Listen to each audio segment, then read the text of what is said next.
Hey folks, Brian Cooley here with another one of your emails about high-tech cars and modern driving. And this one comes in from James B., who says, I just got through watching your segment on diesels. I want to point out they work very well in the truck market, and they work great in cars as well because they run better, are well built, and can get over 1 million miles if taken care of. This is an interesting point, James. Diesels are known, the power plant itself, for being an exceptionally tough way to generate power to move a car or truck around. And as you mentioned, they are so torquey, they have a birthright in heavy-duty trucks, and that's not going to change anytime soon. I've been talking mostly about the passenger car market, which is getting dimmer pretty quickly. The CEO of Volvo just said that the current generation of diesels in their lineup is probably their last.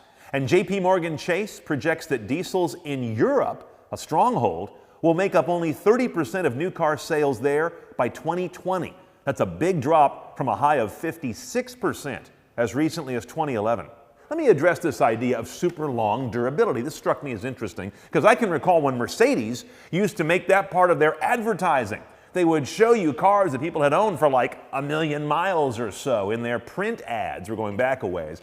No one talks about that much anymore, and part of it is 1 million miles is about, or sometimes more, than the average person drives in their entire lifetime. And they're going to want more than one car in that life. It's different than our parents' or grandparents' generations that frankly wanted a good solid car, and they'd take it to their grave, maybe even get buried in it. Those days have kind of changed, and part of that is we have a basic heartbeat of a new car at the most every 8 or 9 years. That's roughly the age of a car on the road in America. It got a little longer recently because of the recession, but 8 or so is probably going to be the standard out there. And then a car is considered pretty old. Also, leasing has exploded recently. It's become an enormous part of the automotive market. 16% of cars used to go out on a lease as recently as 2009. But as of end of 2016, that was around 30% and is expected to hover around there going forward. Another factor is regulators don't really want old cars on the road, as much as they have ways to pull levers on this stuff, because old cars mean cars that do not move quickly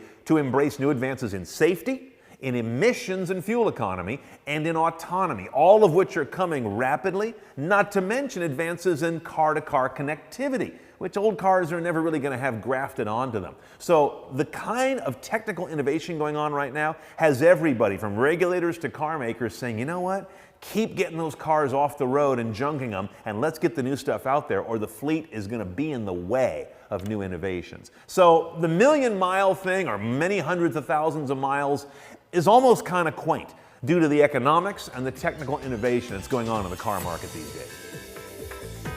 Keep those emails coming. I'm here to answer your questions about high-tech cars and modern driving. It's Cooley at theroadshow.com.